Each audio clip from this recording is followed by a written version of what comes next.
Mayor, Yes, sir.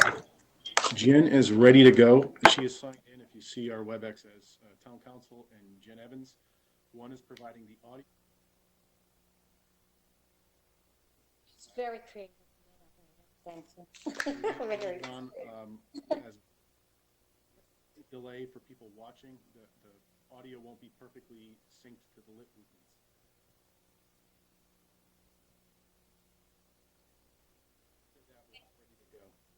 Thank you, Mr. Jemay. Okay, we are calling the virtual hearing of the West Hartford Town Council to order. This is 5/26/2020.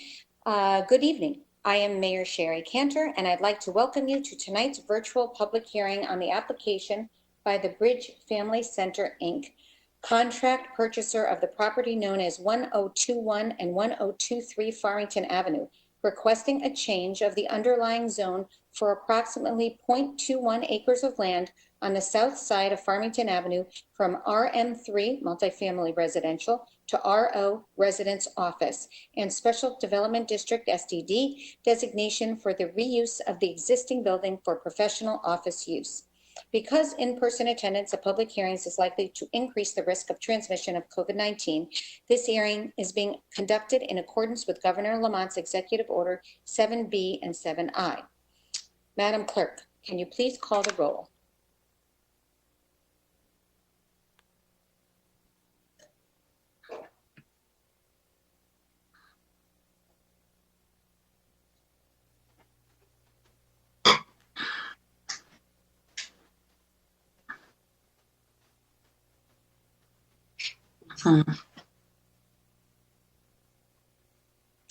Essie, we can't hear you. Can you call the roll?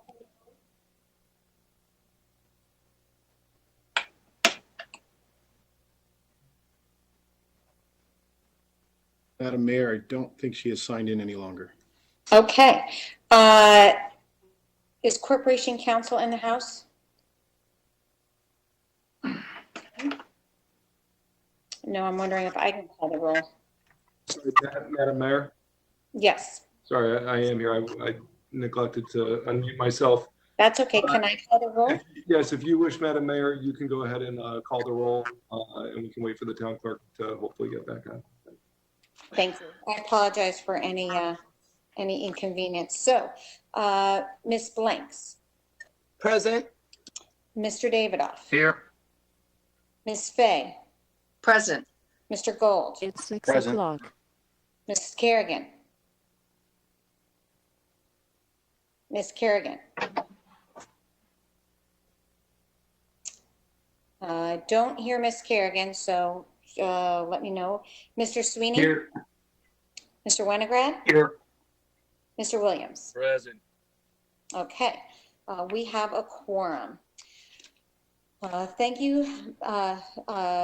So thank you. This is Mayor Cantor again. I would like to note that we have a quorum of the council.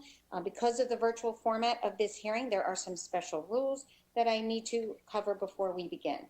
I'd like to start with a brief overview of this process. Members of the town council, town staff, and the applicant's team are participating in this hearing via WebEx. Members of the public can view the meeting live on West Hartford Community Interactive Comcast Channel 5 and Frontier TV Channel 6098 or at www.whctv.org. The meeting is also being recorded for on-demand viewing, which will be available on the town website.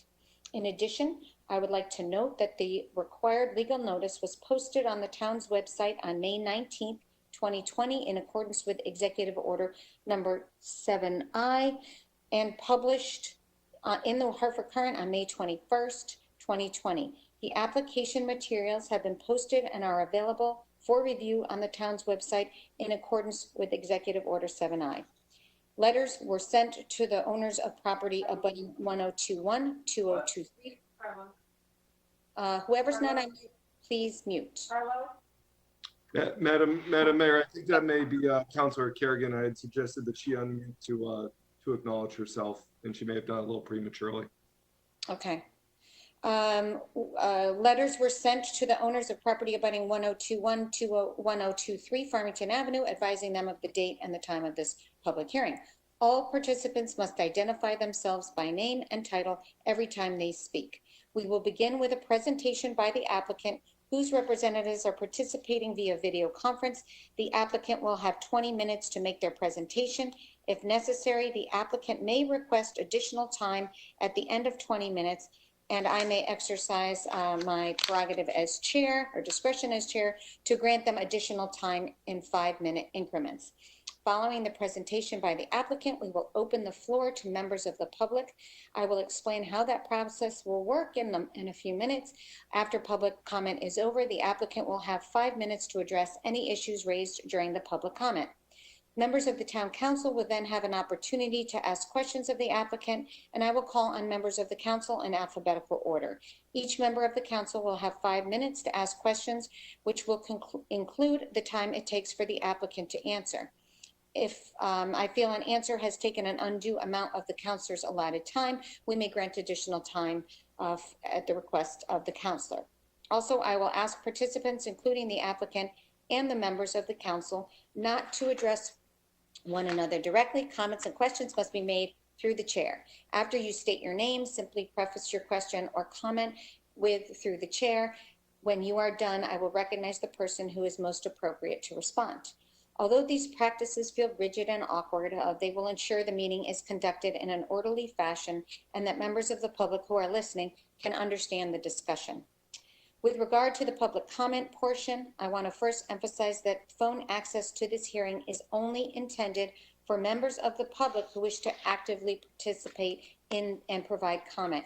If you are on the phone and do not plan to speak, please hang up and watch live on television on either Comcast Channel 5 or Frontier Channel 6098, or the live stream, www.whctv.org. Again, if you do not want to comment, please hang up your phone now and instead listen on the TV or the internet. Thank you. For members of the public who are still on the phone but do not want to mute your advice, please, the moderator will call on you. So the moderator will call on you to speak. If she says, or he opens up the line, everybody's going to speak at once and we're going to hear one voice. So make sure you are off mute when you want to speak. And I will explain again when we get into the process. I would like to conclude by thanking everyone in advance for your patience. This is the council's first land use public hearing since the new virtual format, and we're learning from this experience. There are bound to be some bumps and glitches along the way, and we remain committed to the principles of open and transparent government. We will strive to ensure that every interested party has a meaningful opportunity to provide input. With that, I invite the applicant to begin their presentation. Please state your name for the record. Thank you. Mr. Dodge, before the applicant. Yes, sir. Madam, could we just confirm, I believe Councilor Kerrigan is on the phone, but just for the record, I'd like to have her confirm her presence. That's Kerrigan. Kerrigan here. Thank you. Okay, Beth, you can, yep, okay. Thank you, Madam Mayor. Thank you. Okay, the applicant, please. Good evening, Madam Mayor and members of the council. My name is Evan Seaman. I'm a lawyer at Robinson & Cole in Hartford, and I'm working remotely tonight from my home office in West Hartford. And I'm pleased to be here tonight on behalf of the Bridge Family Center, Inc. to present this application to rezone the property at 1021 and 1023 Farmington Avenue. The property is currently zoned RM3, multifamily residential, and this application seeks to rezone the property to residence office with an SDD overlay. And this application is for the Bridges counseling program, which actually is currently located just up the street at 1038 Farmington Avenue. So with this application, the Bridge proposes to relocate its counseling program from 1038 to 1021 Farmington Avenue. We're going to try to be as efficient as we can this evening, and we've prepared a very short PowerPoint presentation. So if you could please proceed to the next slide. Before I go on, I did want to introduce the members of our team who are going to be speaking tonight. Aside from me is Margaret Han, Executive Director of the Bridge, Andrew Quirk of Kratzert Jones and Associates, the civil engineer and surveyor for this project, and finally Jack Kemper, the project architect of Kemper Associates. We also do have two other individuals from the Bridge joining us, Shannon Teig and Martin Smith, and they're not going to present, but they are available in case there are any questions that come up that they are best able to answer. So before I turn things over to the rest of the team, I did want to go over a few things in this application, the site, the neighborhood, and the history of the application. So could you please proceed to the next slide? I think there might be one slide prior to this. Thank you. So this is an aerial image from Google Maps of the Farmington Avenue area, and you see the green arrow on the left side of the image. That's 1038 Farmington Avenue, where the counseling program is currently located. And if you see to the southeast, there's a red pin that says 1021 Farmington Avenue, and that is where the Bridge proposes to relocate, and that's the property that is the subject of this application. Right next to that property is 1019 Farmington Avenue, which is also owned by the Bridge and is operated as the youth shelter. And across the street is the Bridge's administrative offices at 1022 Farmington Avenue. I don't want to get too much into the plans because Mr. Quirk and Kemper will speak about that, but I did want to note that the Bridge is very cognizant of the fact that this is an area that has a mix of residential, institutional, and office uses, and has every intention of maintaining the residential integrity of this area. A few ways that the Bridge is going to be doing that at 1021 Farmington Avenue is by actually increasing the vegetative buffer area between the property at 1021 and the residential properties to the west and to the south.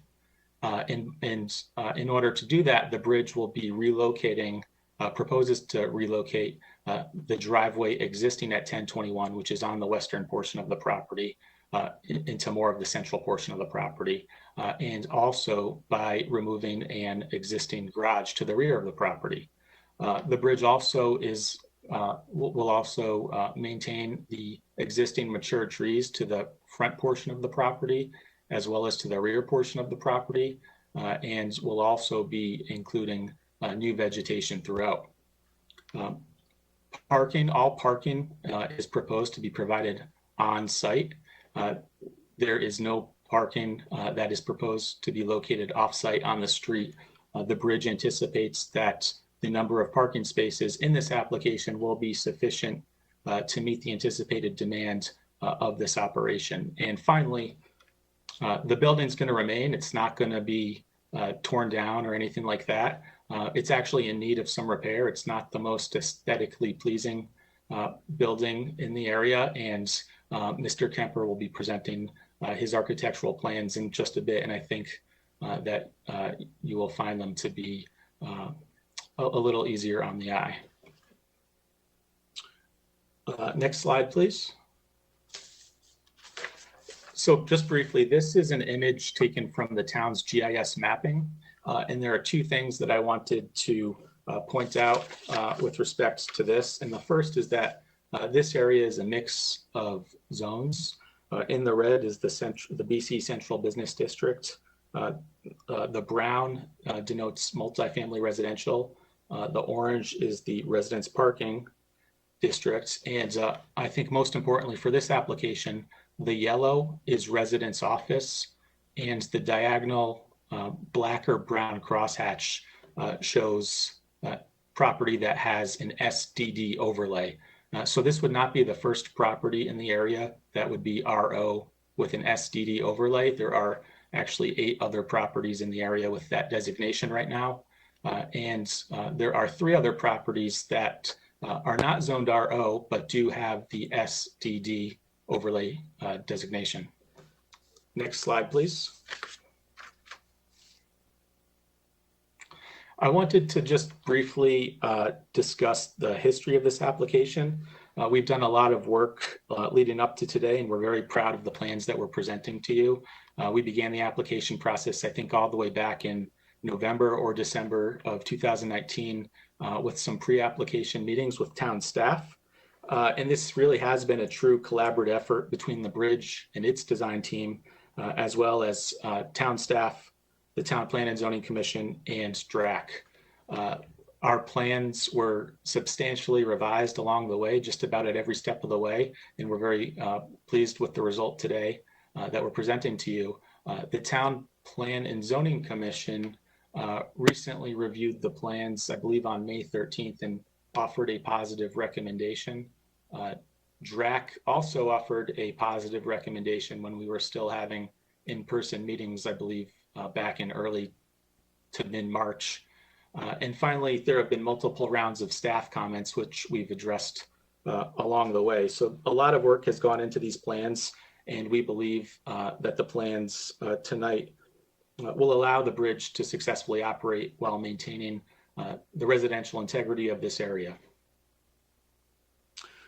Now, the final thing I just wanted to mention is that the Bridge did undertake some neighborhood outreach efforts. We submitted a neighborhood outreach report last week.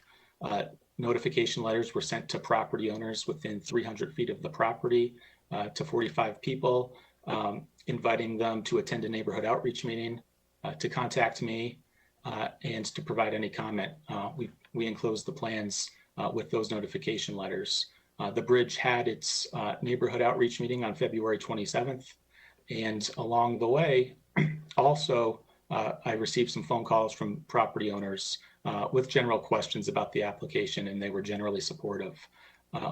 The Bridge did receive a comment from a property owner at 1017 Farmington Avenue, which is next to their youth shelter at 1019, and revised the plans in response to those comments. The property owner there suggested that an existing driveway be reduced in width to allow for more green space, to allow for the preservation of trees, and to allow for more vegetation to be planted. And the Bridge revised its plans in response to those comments to address those areas. And with that, I'd like to now turn things over to the rest of the team. First up to provide an overview of the Bridge and the counseling program it provides is Margaret Hand. So Margaret. I think I need to have it go through me to Margaret, but I don't know. But thank you, Attorney Seaman, and Margaret, you're on. Margaret Hunt. Good evening, everyone.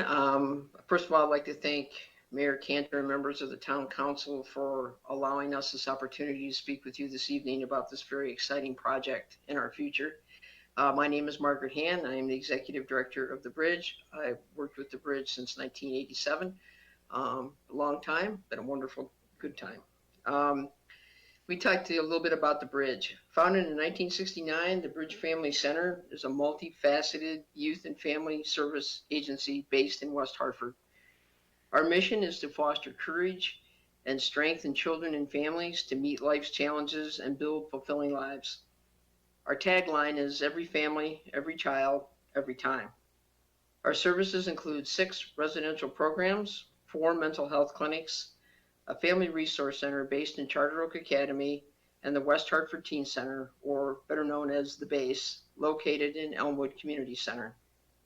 Since 1980, the Bridge has also served as West Hartford's Youth Service Bureau. Over the years, we have grown to provide young people with positive, healthy intervention and prevention activities that teach self-esteem, conflict resolution, teamwork, and respect for their community. Today, the bridge serves approximately 8,700 people annually, and more than 90% of whom are West Hartford residents. We fundraise almost $800,000 annually to meet our goals. The majority of this effort supports services provided in the West Hartford community. The bridge operates counseling offices in West Hartford Center, Rockville, and Avon, and we will be opening up a fourth clinic on 100 Shield Street in July. The bridge also provides in-school group counseling sessions at no charge for children attending West Hartford schools. As a designated outpatient psychiatric clinic for children, the bridge accepts many private health insurance plans, as well as Medicare and Medicaid. We never turn anyone away for lack of insurance. The counseling program provides individual, couple, and family therapy. Most referrals to the counseling programs come through the schools, parents, and pediatricians. Children acting out at school, failing grades, or undue absences may be early warning signs of underlying concerns. Therapy serves to emphasize building on strengths and finding practical solutions for children and adolescents, as well as parents and families as a whole. The outpatient clinic provides services to children and teens and adults who are experiencing a variety of mental health issues, such as anxiety, depression, behavioral disruption, and addiction. Mental health is a growing public health issue affecting 1 in 5 youth and adults. It is crucial that these clients receive services. Suicide is the third leading cause of death for young adults ages 15 to 25, and more than 90% of children who die by suicide have a mental health condition. Mood disorders are the third most common cause of hospitalization for youth and adults ages 18 to 24, yet only 50% of children with a mental health issue receive treatment. This is crucial for these children and youth and adults to start receiving services.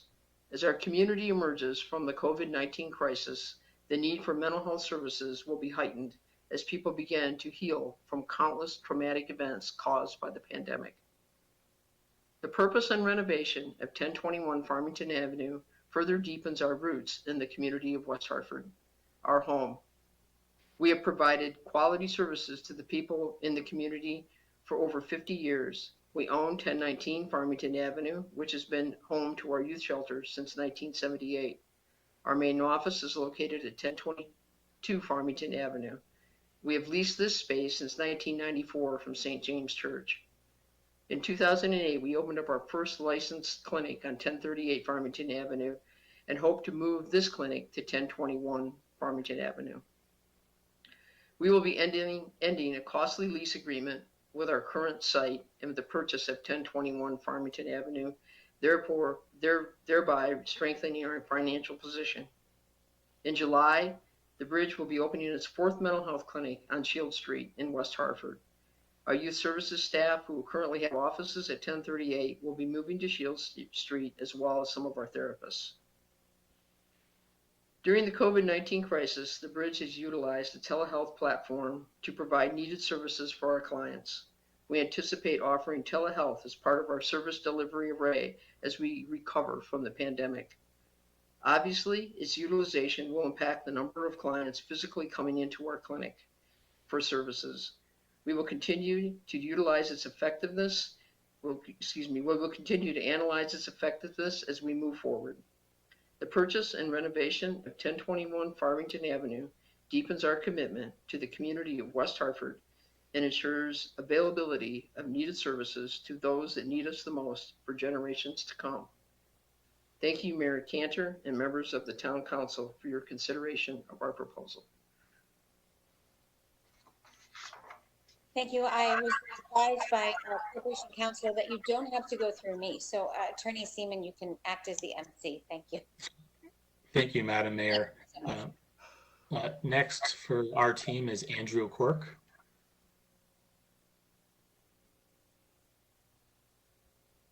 And can you please proceed to the next slide?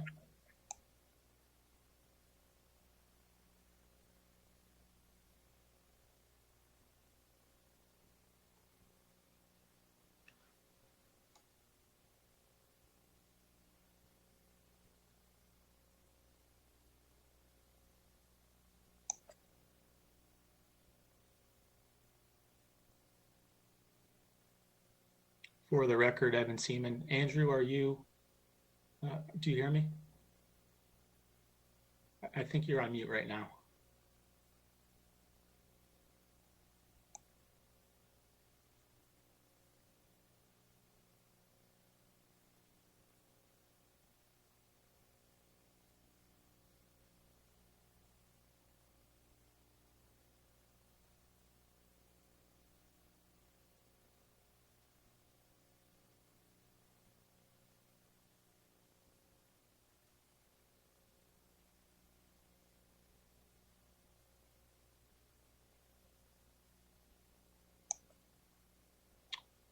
For the record, Evan Seaman. Andrew, do you hear me? Can you please unmute? Okay, it's Andrew Quirk. Hopefully you can hear me all now. Professional engineer and principal with Gratzer Jones and Associates. If we could go to the next slide, I'll have my presentation focus on those areas. Okay, so just briefly, I'll try not to repeat things that have been said previously, but the subject parcel is 1021, which is a 0.21 acre parcel in the RM3 zone, located just east of the intersection of Farmington Avenue and Woodrow Street. Presently, there is a house in the center of the property and a detached garage to the rear of the property, with associated walkways and driveways shown in gray on the screen before you. We've also included to the right or the east 1019 with its building and parking area as the site plan elements of the application work between the two properties. It should be noted on the existing conditions that there are overhead wires to the right and left of the 1021 building and also to the left side of the 1019 building. Next slide, please. Under the proposed layout, again, we've addressed many of staff's concerns and neighbor concerns in development of the site plan that you see before you. The main aspect is the development of a common driveway between the two parcels of 1019 and 1021 to serve both of these parcels. This results in an exclusive driveway for the dentist practice to the east or to the right on the sheet, and it creates the green area to the left or west of 1021 up against the adjacent residential property. There are many benefits to this common driveway in terms of operation, residential character, and development of those buffers. The major trees to the bottom of the sheet or the south, as well as the major street trees, are to be preserved.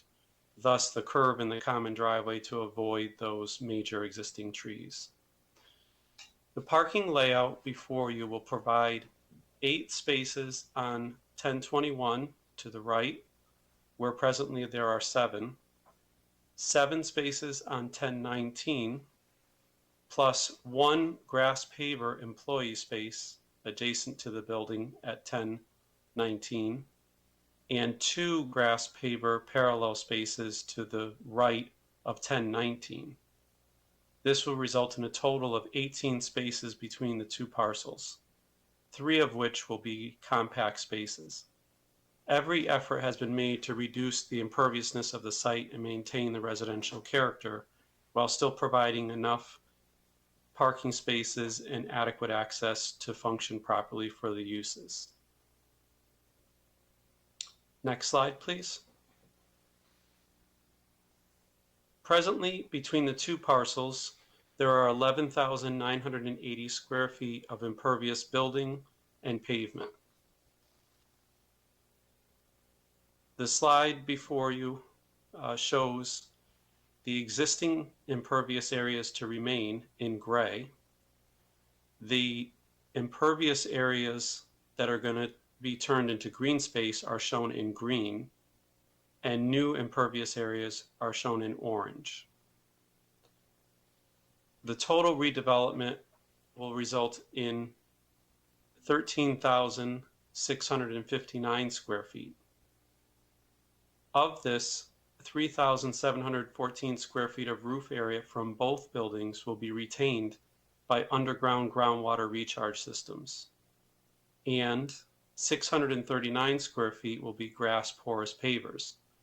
This results in actually a reduction of 2,674 square feet in imperviousness of the site. There is no increase in runoff from the site through the 25-year storm event. And that concludes my presentation for now. For the record, Evan Seaman, there were, towards the end of that, I think the last sentence or two, there may have been some technical difficulties with the audio. If any members have a question about that, please let us know. And if not, we'd like to have Mr. Jack Kemper provide the final part of our presentation.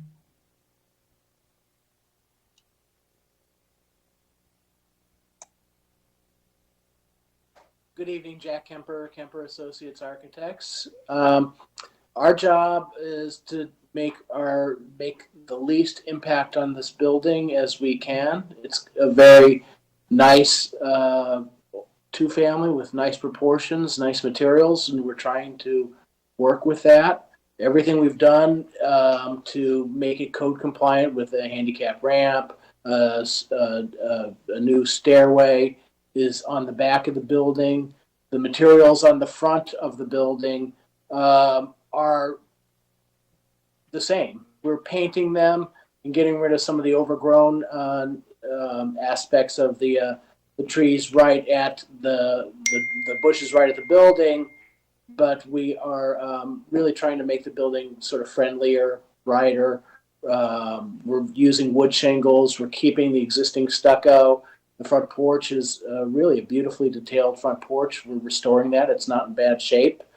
We're just really trying to take as light a hand on this as possible to keep the character as it exists. And we're available for any questions or comments that you have. But really, we just want the building to look the same, only refreshed. It'll have all new systems.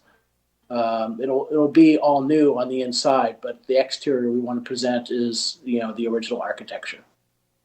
Thank you.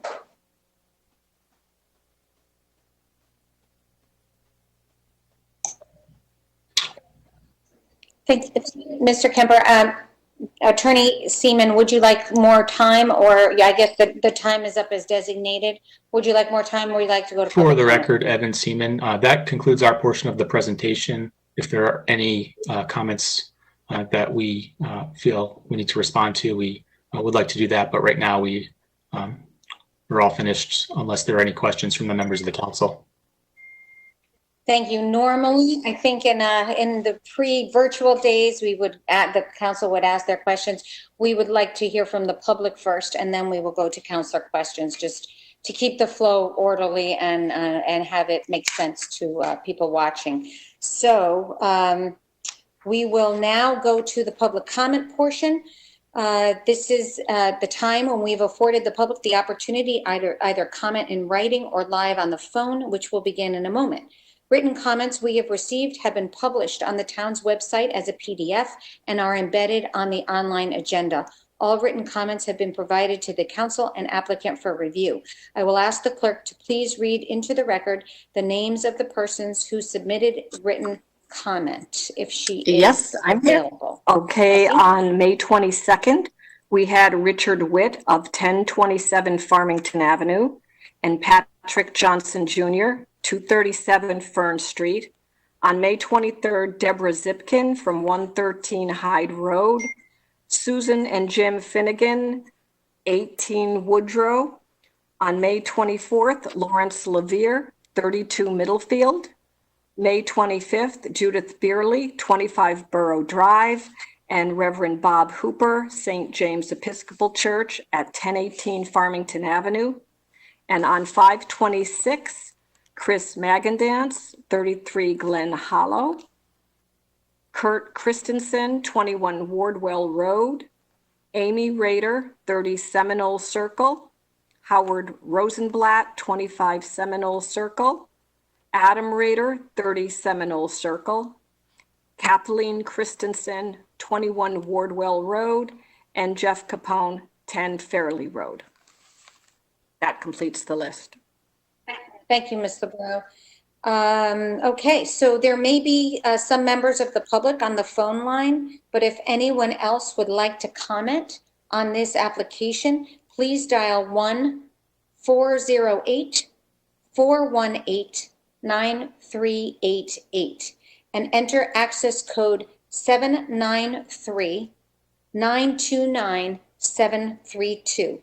You will have 3 minutes to speak, except that anyone who is the duly authorized representative of a group may speak for up to 5 minutes.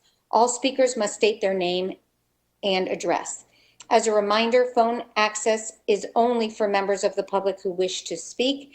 If you do not wish to speak, please hang up and listen on TV or streaming or on the streaming internet.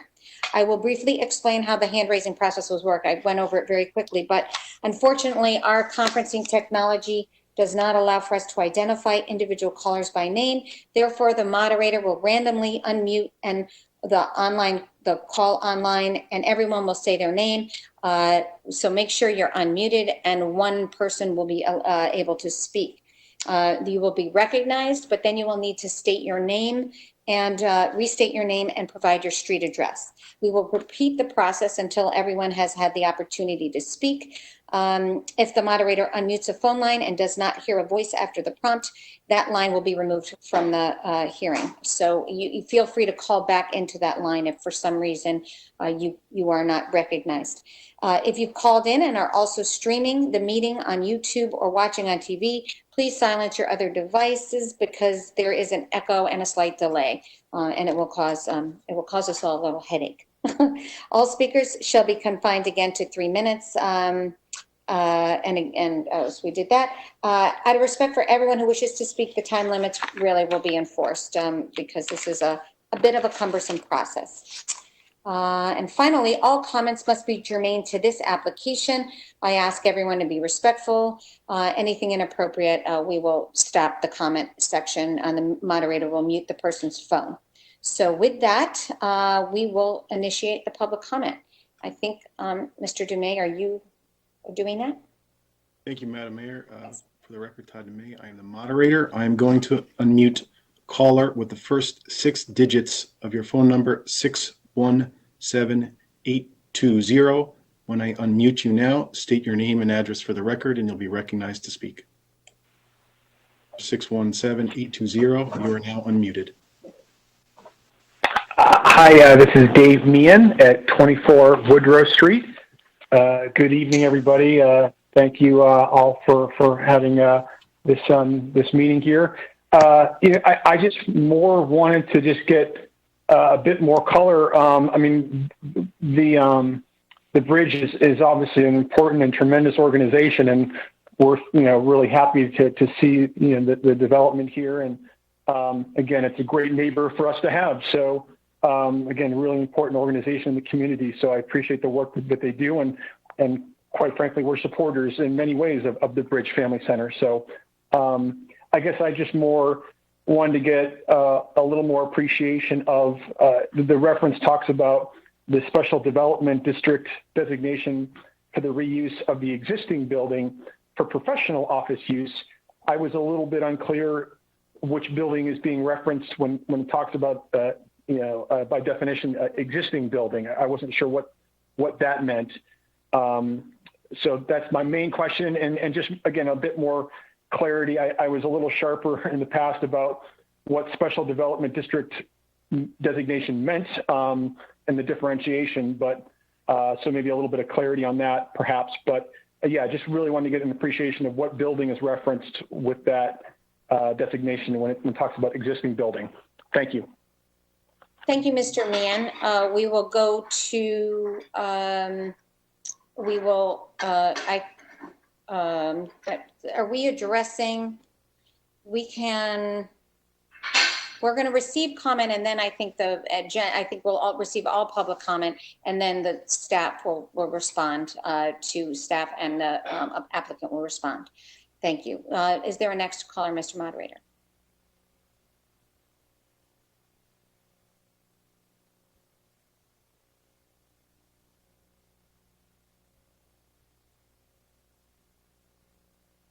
I don't think we, Mr. Dumais, is there another caller? I don't know. Sorry, Madam Mayor. Yes, there is. I'm going to go to caller whose first 6 digits are 860-680. Your line is now unmuted. Please state your name and address for the record. Hi, my name is Peter McDonald, MacDonald. I live at 74 Meadow Lane in West Hartford, coming up on 30 years at that address. So I wanted to speak tonight just quickly to talk about my experience with the bridge and my support for this application. After years of observing the bridge and its good work from a distance, I sought and was asked to join the board of directors at the bridge about 2 years ago. I did that because I knew of all the great things that organization had contributed to the town over the time that we have been lucky enough to live here, and wanted to help them in their mission. Since I've been there, I have learned even more, as many members of the council probably know, of all the great works that the bridge does for this town and what a crucial part of our great town the bridge is. So when I think of unfortunately some of the more trying times that the town and our families and students in town have been through over the years, the bridge has always been there to hold us up. And so that's why I've been involved at the bridge, and that's why I'm speaking in support of this application. Margaret also made the great point in her presentation about the fact that being able to convert our counseling center from a leased premise to an owned premise frees up even more resource for the bridge to continue to do the great work that it has done for the town. And then the final thing I'll note is anyone who has seen, which is most of us, the bridge's both headquarters and its existing leased property on Farmington Avenue, knows what good care it takes of the properties, and knows that the plans for this building and then going on into the future means that property will be very well maintained aesthetically and otherwise. So that's the end of my comments. Thank you. Thank you, Mr. McDonald. Mr. Moderator, next comment, next speaker. Madam Mayor, we have no more public callers on the line. Okay. Is there anyone, I will wait for one more minute, if for any calls in that would like to be recognized to speak to this application. I'll wait 10 seconds.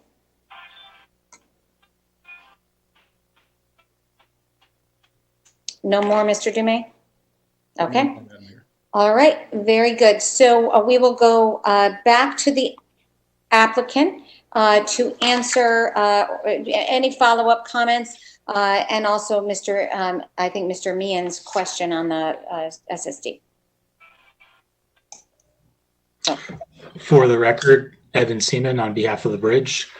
In response to the first caller, the existing building, that refers to the building that currently exists at 1021 Farmington Avenue. So the property that is the subject of this application. So I hope that clears that up. And as far as the SDD component of this application, the SDD allows some flexibility in your requirements to provide some relief that would otherwise be required. And that is, in terms of this application, there are certain elements that the SDD will provide relief for, including a very small area regarding a vegetative buffer to the west. Normally is required to be 5 feet. Because of the location of a grass paver parking space, I believe in a small portion of the western portion of the property, it is 3.5 feet. The number of parking spaces that would normally be required under your regulations are based on gross square footage. And under that calculation, there would normally be 15 parking spaces required for the bridge's operation at 1021. Based on the bridge's anticipated demand of its operation, it doesn't need 15 parking spaces. It anticipates needing only 13 parking spaces prior to beginning work, some work virtually. In addition, there are a couple other elements that in which the SDD will apply, and those are actually referenced in one of Mr. Quirk's plan sheets, but those are the major ones. Another one regards the size of the sign that is proposed for this application. So that's the purpose of the SDD designation. And that is my response to Mr. Meehan's comment. If there are questions from the members of the council, we'd be pleased to answer them at this time. Thank you, Attorney Seaman. We will right now go to councilor questions. So I will now call on the members of the council in alphabetical order. Each member of the council will have 5 minutes to ask questions, inclusive of the answers. In my discretion as chair, however, I may grant additional time if I feel like any answer takes an undue amount of the councilor's time, and we will start with Ms. Blanks. Thank you, Madam Mayor. Through you, Councilor Carol Blanks. My question is probably for Margaret, through you, attorney, and perhaps just some clarification. I understand the building is going to be used for professional office space. It sounds like for counseling and other. But my question, I also heard you said that you have plans to move to Shield Street sometime in the future. So with that happening, I'm still going to assume that you'll still maintain some space, but could you just elaborate on that for me a little? It just wasn't very clear. Thank you. Thank you, Ms. Blanks. Attorney Sheehan? I'm Seaman, sorry. For the record, Evan Seaman. Thank you, Madam Mayor. I think that perhaps Margaret Han will be best able to answer that question. So Margaret, are you available? Yes, I am. So I want to make sure I do this right. So through you, Mayor Cantor? Yes, a little awkward, thank you. I'm sorry. So Carol, yes, I would love to answer your question. Yes, our plan is to move to Shield Street and use that for counseling space, and also to use 1021 Farmington Avenue for counseling space as well. We're basically moving our operation from 1038 to 1021.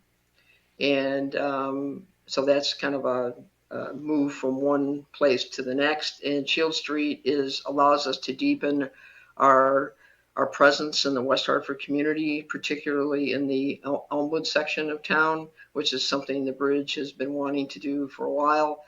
As I mentioned, we have a teen center at Elmwood Community Center. We have a presence at Hillcrest Area Neighborhood Housing Center, which is less than a mile away from Shield Street. And we have our Family Resource Center at Charter Oak Academy. So we're very excited about expanding our presence in the community. Thank you, Margaret. Ms. Blanks, anything further? Thank you, Madam Mayor, and thank you, Margaret, for that response. And then just a quick comment through you, Madam Mayor. Thank you, Margaret, for this move. These services are, and I don't have to tell you, but just in terms of the community, are a welcome need. And I'm happy to learn that the bridge is going to have a greater presence in the south part of town, in my community. Thank you. Thank you, Ms. Blanks. Mr. Davidoff. Thank you, Madam Mayor. Through you to the town planner. Currently, the property is zoned RM3 multifamily residence, and they're going to make it, they're requesting to make it RO residence office. That's because the RM3 zone does not permit property to be used for professional offices. Were there any other ways they could have accomplished this without the zone change? Thank you, Mr. Davidoff. Mr. Dumais? Thank you, Madam Mayor. Through you to Mr. Davidoff. Councilor Davidoff, no, there were not. They had to go with an underlying zone change for commercial purpose. In this instance, the RO zone, as Attorney Seaman has pointed out, is the most prevalently used transitional land use buffer we have in our zoning. that allows for limited professional office while preserving residential character. So that's what they chose to go with. Thank you, Mr. Dumaine. Mr. Davidoff, you have. Thank you, Mr. Day. Through you, Mayor, to the planner. The findings that the council needs to make with respect to approval of the zone change as well as the STD, in my recollection would be that it needs to be in harmony with the overall objectives of the plan of conservation development, superior to any other zoning application that could have been utilized in the regular zoning procedures, and it's compatible with other uses in the general vicinity. Am I missing anything further? Thank you, Mr. Davidoff. Mr. Dumaine. Madam Mayor, through you to Councilor Davidoff. No, you are not. Those are the three specific findings that you're required to make. You got all three exactly right. Thank you, Mr. Dumaine. Mr. Davidoff, I think you're almost out of time. If you have one other question. I have one more question. This would be to the bridge, probably to Attorney Seaman. In your outreach, you mentioned that there was meetings with the abutter at 1017 and discussion of the shared driveways. And I understand your parcel is at 1021 and they're at 1017. So could you elaborate as to what their concerns were and why they would have a concern with respect to parking on this site? Thank you, Mr. Davidoff. Mr. Dumaine.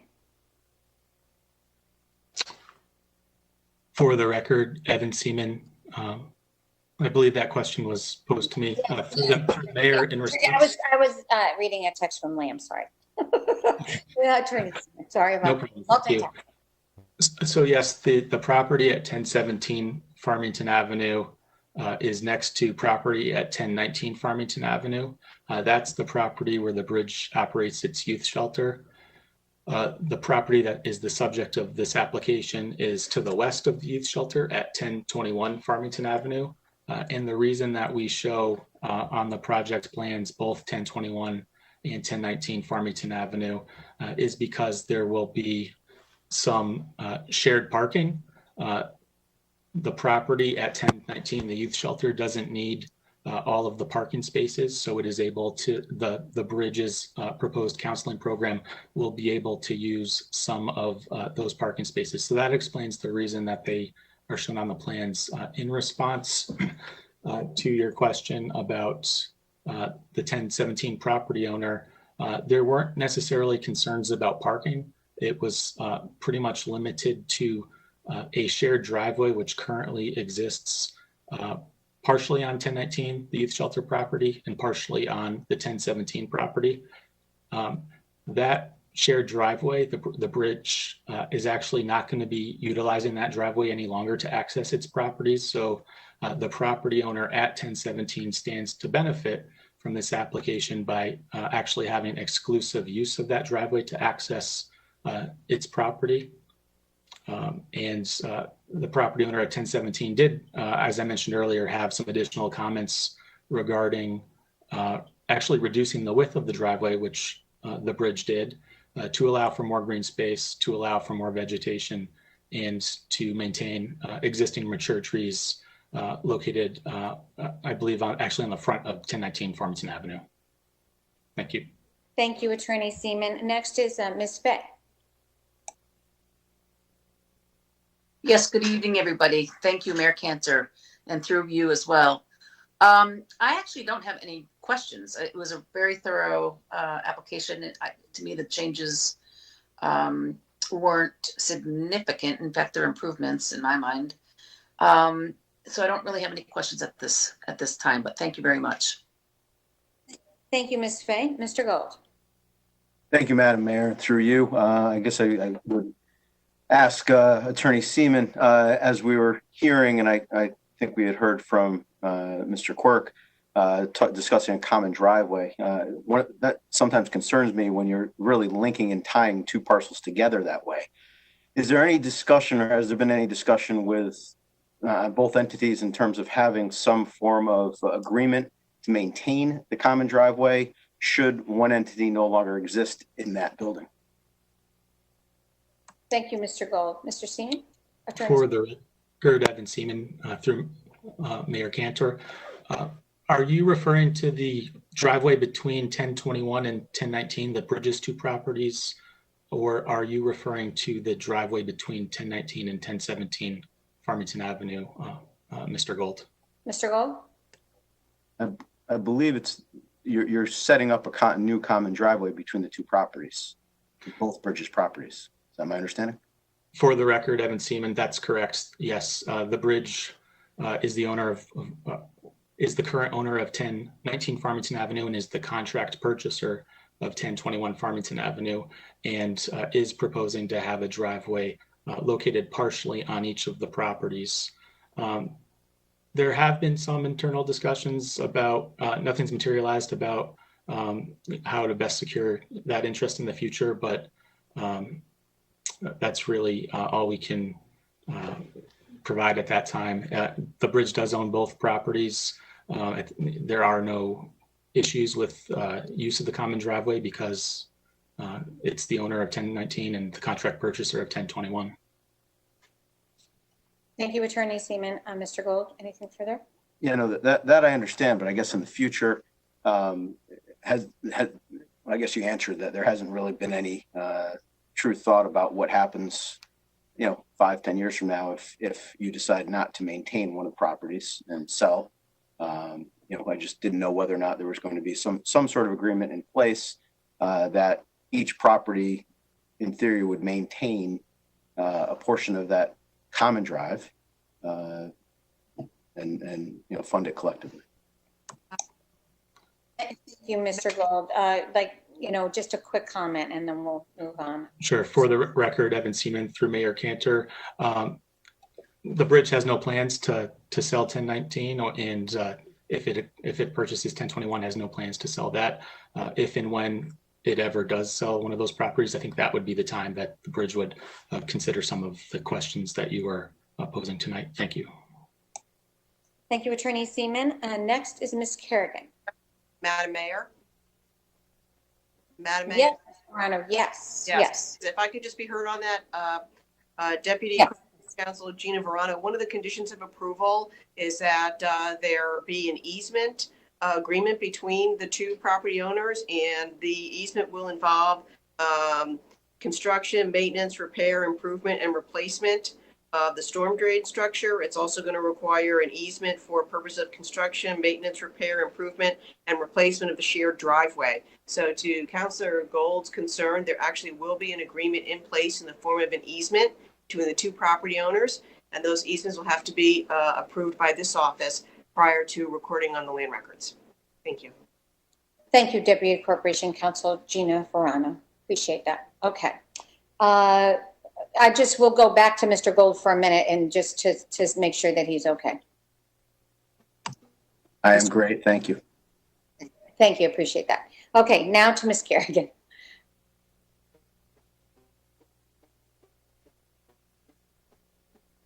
Ms. Kerrigan, do you have any questions for the applicant?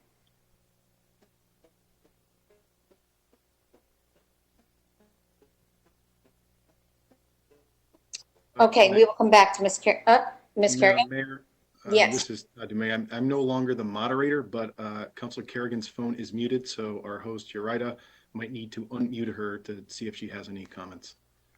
Okay. We will wait for a minute to see if that happens, or a few seconds. All right, we can come back. Mr. Sweeney, why don't you go next? Yes, thank you, Madam Mayor, through you. This question is for Margaret. One, thank you for this presentation. I think I can speak loosely for everyone here. Everyone on the council really appreciates the work that you do in town. I, in particularly, really care about the work that you do at the teen center.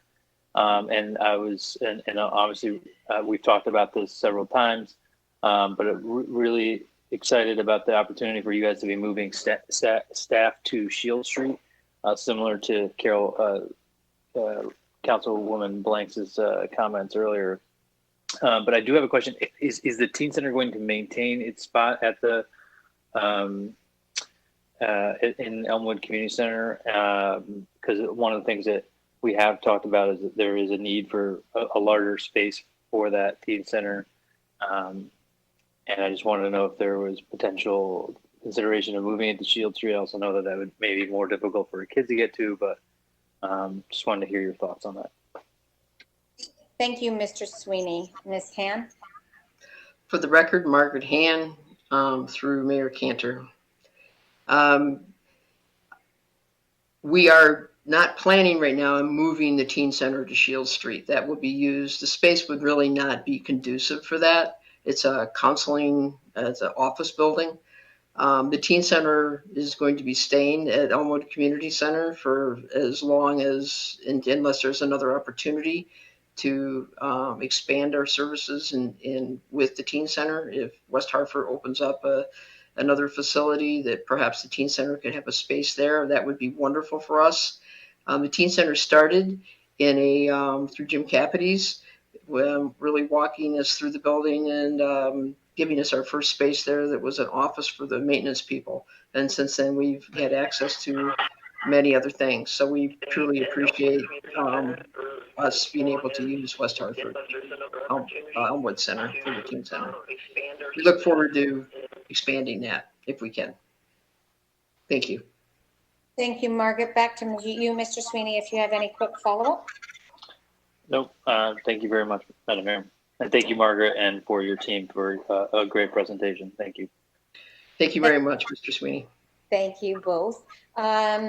We will go back to Ms. Kerrigan. Ms. Kerrigan, are you, can we hear you now?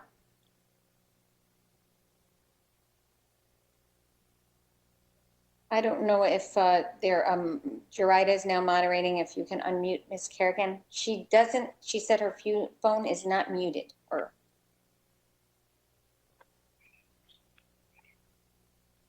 Ms. Kerrigan. Okay. Can you hear me now? Yes, now we can.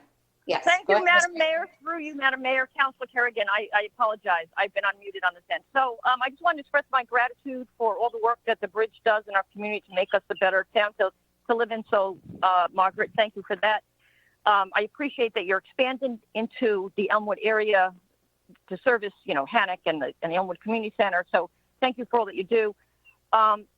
Thank you to Todd DeMay for vetting all these developments that come before us.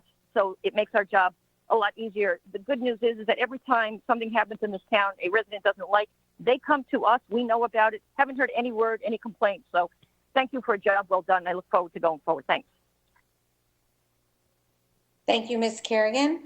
So no question. We'll go to Mr. Winograd. Thank you, Madam Mayor, and thank you to the presenters for a comprehensive proposal and presentation. I have no questions. Okay, no follow-ups. So we will now go to Mr. Williams. Thank you, Madam Mayor. Thank you to the applicant for the presentations and the services you provide to our community. No questions. 7 o'clock. Thank you, Mr. Williams. And so I will now, I don't know if you have any closing comments, but for me, I will say I'm so grateful for your patience and your perseverance, because this was really a long process starting in November. And I appreciate all the work that you did in advance to make this a really, really good project. We are so grateful to the services that the Bridge Youth Service Bureau serves the town as our teen youth bureau. And we are so grateful for all the work you do. And we know that you have incredible challenges ahead, and having these assets and redeploying some of the resources that you had to go now to support the bridge will be very helpful. So again, I want to thank the applicant, the bridge, all the people that wrote us in advance. That we had a good amount of feedback from the public, and we appreciate that very much. And with that, I will adjourn I will almost adjourn the public hearing. Before we close, I would like to read into the record a letter dated from DRAC dated March 27th, 2020, recommending approval, and a letter from TPZ dated May 21st, 2020, recommending approval. And normally we would sort of go back to the applicant, but with that, I'm not going to, there were no questions and nothing adversarial. So if there's no objection, I will close the public hearing. Is there any objection? For the record, Evan Seaman, no objection, Madam Mayor. Thank you. I'd like to thank the council for its time. I'd also like to thank Mr. Dumais and town staff. They've been extremely helpful and a pleasure to deal with. We respectfully ask that you approve this application. Thank you. Thank you, Attorney Seaman. I appreciate that. And hearing no objection, this hearing is closed and we will start our council meeting in 5 minutes. Thank you so much.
Okay, 2 minutes, 2 minutes.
All right.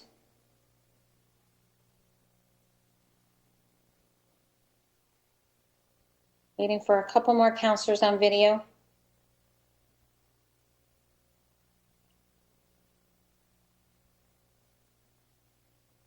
All right, I think we're good to go. All right, I will call the, sorry, wrong pet. Call the Town Council meeting, May 26th Town Council meeting to order, and we will start with the Pledge of Allegiance. There's the flag right here. I pledge allegiance to the flag of the United States of America and to the republic for which it stands, one nation, under God, indivisible, with liberty and justice for all. Mr. Gold. All right, roll call, Ms. LeBron? Ms. Blanks, Present. Ms. Cantor, Ms. Here. Mr. Davidoff. Here. Fay? Ms. Fay? Present. Mr. Gold? Present. Ms. Kerrigan? Here. Mr. Sweeney? Here. Mr. Winograd? Here. And Mr. Williams. Present. Thank you. Thank you, Ms. LeBreau. I would like to take a brief moment of silence for the tragic milestone for the 100,000 people who have fallen victim to the deadly coronavirus. With the rapid spread of this virus, the scope and impact and its mitigation through social distancing, we have not been given the time or space to mourn and even remember those that have been lost. And I'd like to take just a few more seconds to remember these victims. Thank you.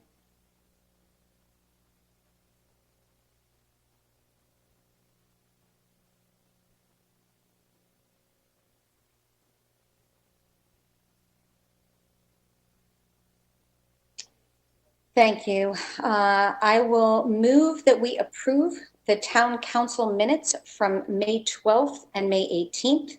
If there is no objection, the motion will be adopted.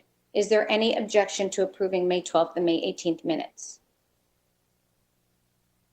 I'm trying to see all of you, so, but if I don't, text me. I'm trying. Okay, when there's no objection, the motion is adopted. I move that we receive the Finance and Administration Committee meeting minutes from May 6th and May 7th. If there's no objection, the motion will be adopted. Is there any objection?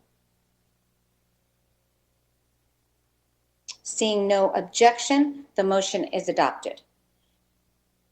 I would like to place items 4E, 4F, 4G, 4H, 6D, 6E, and 6F on the consent calendar.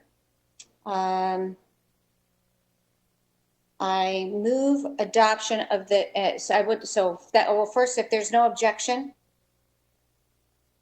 we will place those items on consent calendar. Is there any objection? Madam Mayor, would we also be placing item 4I? This is Mr. Davidoff. I'm sorry, 4I is included. If I missed that, I apologize. Thank you. 4E, 4F, 4G, 4H, 4I, 6D, 6E, and 6F. But if there's no objection, I move adoption of the consent calendar. But if there's anyone that would like to comment, I was told we can do this. I never knew this, but we could comment on consent item. I would like to comment, and I think Mr. Gold might like to comment, or Mr. Williams. Is there any comment from any of my colleagues on the resignation of Ms. Hall or something? Mr. Williams. Thank you, Madam Mayor. I'm sure you want to comment to one of the same issues as I do. I want to thank Denise Hall for her service on the MDC board, as well as her time on the town council. We all know her very, very well. She was a dedicated public servant, a great person. And this resignation comes because she moved out of town. And to me, when I got the email, when she told me she was moving out of town, it was very sad to me because she has been a bedrock in our community for many years, and we'll miss her. So once again, thank her for her service. She's probably watching, which is an amazing thing down at the shore. So best wishes to her. Thank you, Madam Mayor. Thank you, Mr. Williams. Mr. Gold, do you want, Yes, Yeah, I did. I did raise my hand. So through you, Madam Mayor, thank you. And again, I do want to wish all the best to Ms. Hall in her next adventure. Down at the shore. Again, certainly appreciate everything she's brought to the town through many, many years. As I've learned, I've watched and I've seen, and we certainly will miss her. And I'm hopeful that we stay videoing so that she can continue to watch and comment and help guide us even from a distance. So thank you.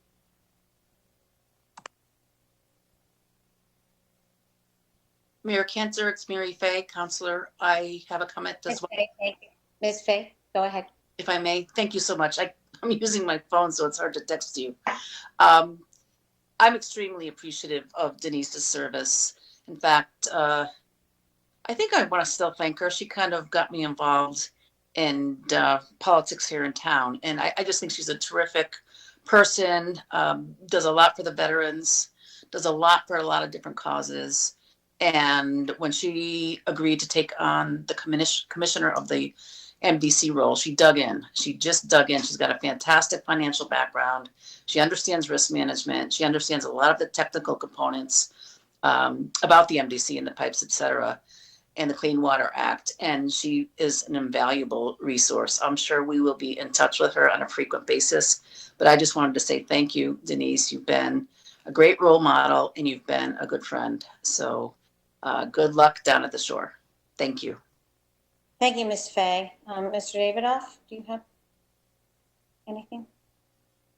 I too would like to thank Mrs. Hall for contributing to the MDC after her term on the council, and wish her and Tom only happiness and good health in their new residence down at the shoreline. Thank you, Mr. Davidoff. Mr. Sweeney. Yeah, I would also just like to throw my hat in there. The halls have been both welcoming when I got on the council, and have done an amazing job of service here. She kind of jumped right into the MDC issues kind of at the height of it. And more importantly, I just appreciate the work that she's done in regards to the Veterans Day flags in town. And I think it's one of the better programs that we've done to memorialize our service members, and we'll be forever grateful for that and wish her all the best down at the shore. Thanks so much. Thank you, Mr. Sweeney. I'm having a little problem with the visual right now. I don't know what happened. I apologize for that. Is there anybody else that would like to say anything before I speak? Sure. Ms. Kerrigan? Thank you. Through Madam Mayor, I sent you a text. I just want to echo the sentiments of everybody. I loved working with Denise Hall when she was on the council. I appreciated all that she did for the MDC, certainly for the veterans. And we lost a good one to the shore, but I get it. So enjoy your second chapter. Thank you, Ms. Kerrigan. There, I don't know what's going on. All right. Thank you, Ms. Kerrigan. And I just want to say, I'm sure the rest of my colleagues, and I will reiterate everybody's gratitude. You are an exemplary citizen. And if people took contributing to their community like you do and have for West Hartford and will wherever you go, I'm sure you make your community a better place. Your mark is everywhere throughout this community, and I am grateful for your hard work, your dedication, your commitment, your honesty. And I really am a better person for having worked with you. So I appreciate all that you do. I wish Tom well. I enjoy those grandkids, all your kids, and I wish you again much happiness and good health. And with that, we will call the roll. We have to do a roll call on this. Ms. LeBron. Ms. Blanks? Yes. Ms. Cantor? Yes. Mr. Davidoff? Yes. Ms. Fay? Yes. Mr. Gold? Yes. Ms. Kerrigan? Ms. Kerrigan?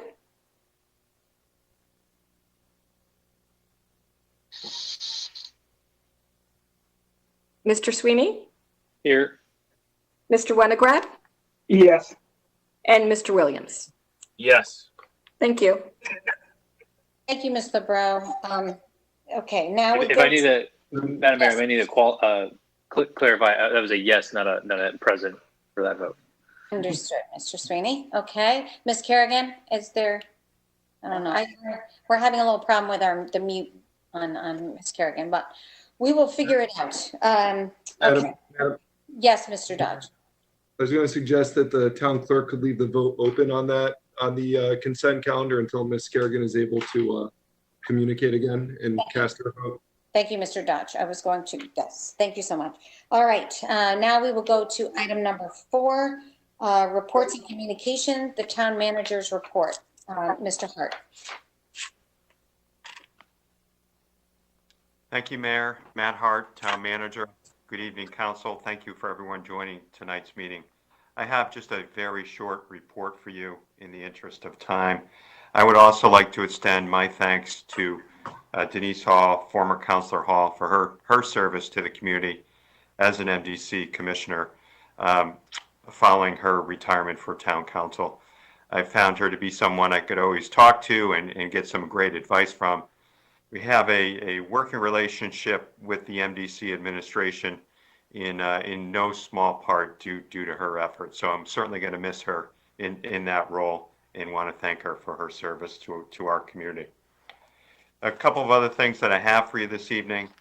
From the Health District and our staff, we get an update from the Health District a couple of times a week. As of this morning, the Health District was reporting a total of 574 positive cases of COVID-19 in town. That does include, obviously, a great number of folks who have since recovered. And unfortunately, as of this morning, we have had 110 deaths in West Hartford. Also somewhat related to COVID-19 reporting, with respect to public safety activity over the weekend, the police noted relatively heavy foot traffic in town center this weekend. And with the state's partial reopening, they did respond to a few social and physical distancing complaints, including one that concerned a 40-person party in a residential neighborhood. When the police responded to the scene, the hosts were very compliant and dispersed the party, claimed they did not have knowledge of the governor's limit on gatherings to 5 people. So I think that attests to the importance of continuing our messaging around physical distancing, wearing face masks when you can't do that appropriately, etc. From the fire department, this past weekend, we had 83 calls for service. 61 of the 83 were EMS related. Of those 61, 9 were for respiratory illnesses and 11 were from elder care facilities. Moving on, your special advisory committees on reopening and recovery. The Economic and Workforce Recovery Committee will meet for the first time this Thursday at 6 p.m. So 6 p.m. on May 28th.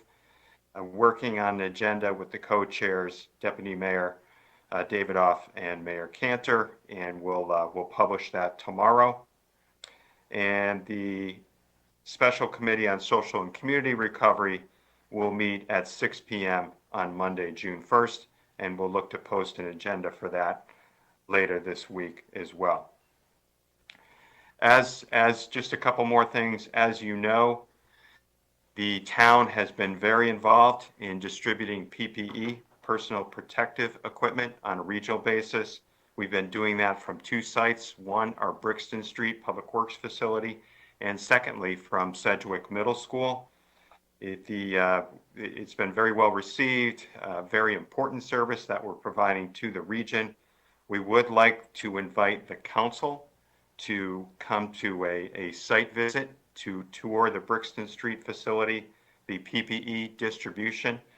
Next week, they'll be doing that on Wednesday, June 3rd, from roughly 10 a.m. to 11 a.m. You know, we can do that with appropriate physical distancing, provide you with a tour if you're interested and if you are available. So I will follow up with an email on that and I think it would be very informative for council members who might be able to come on that tour. And then last but certainly not least, I would like to thank everyone who was involved in preparing our virtual Memorial Day service this past weekend. On the planning side, Renee McHugh and our Veterans Commission, Jen Evans from WHCI was very involved as well. In terms of the event participants, would like to thank Mayor Cantor, Reverend Dana Hallenbach. Our keynote speaker, State Senator Kathy Austin, had a very inspirational message. On the music side, we heard from Amelia Tripp from Hall High School, and Anna Siciliano from KP played taps. And our honor guard from the police department and the fire department, hopefully you all had a chance to check that out. They utilized their drone to conduct some overhead footage, which is now posted online. And would like to thank our public works and parking staff for placing the flags at our veterans' graves. That completes the report I have tonight, Mayor. Happy to take any questions council members may have. Thank you, Mr. Hart. Are there questions for, you got to raise your hands high because I can only see like this much of you. So, so questions for the town manager?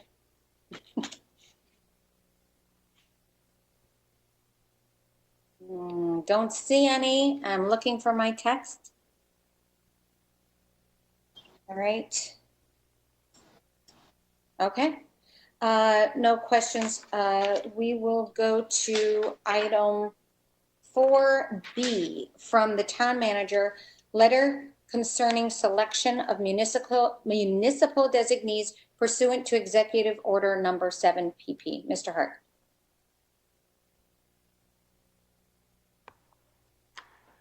Thank you, Mayor. Matt Hart, Town Manager. We're just copying you on this communication pursuant to the governor's executive order. All municipalities in the state needed to designate a municipal designee to enforce that order. And this relates in particular to those facilities, either a public health facility or a retail facility or another establishment.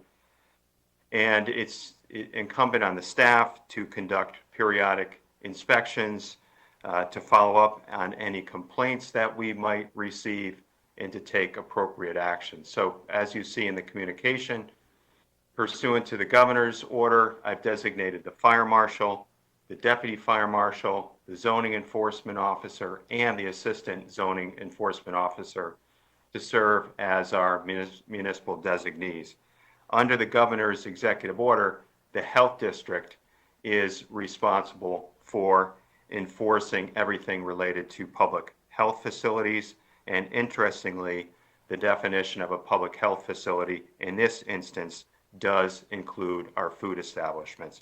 So simply put, the health district is responsible for our food establishments, other healthcare facilities in town, and the other employees I just mentioned are responsible for taking enforcement action for retail and related establishments. Thank you. Were there any questions for Mr. Hart? Okay. If there's no objection, the motion will be adopted. Is there any objection? Okay. There being no objection, the motion is adopted. 4C, communication from town manager, letter concerning participants interested in Neighborhood Assistance Act tax credit program. I move that we set a public hearing for the applications at 6:30 p.m. on June 9th. Mr. Hart, do you just want to give us a summary of what this is? I would be happy to, Mayor. Matt Hart, Town Manager. This is something we do each and every year.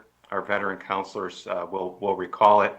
So the Neighborhood Assistance Act tax credit program, it's designed really to attract investment, business investment in our nonprofits and other community organizations in town. And in exchange for that, they can receive a tax credit based on their contribution to those agencies. So there's a certain process we need to follow each and every year. This is the first step. A little bit further down the line, we will ask the town council to schedule a public hearing regarding potential projects that would receive funding from this source. We're just at the initial stages. Thank you, Mr. Hart. If there is no objection, the motion will be adopted. Is there any objection?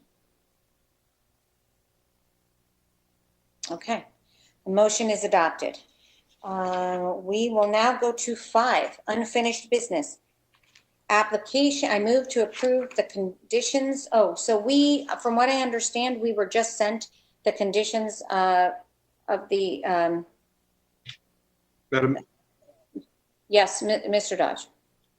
Madam Mayor, I believe that you skipped over my report.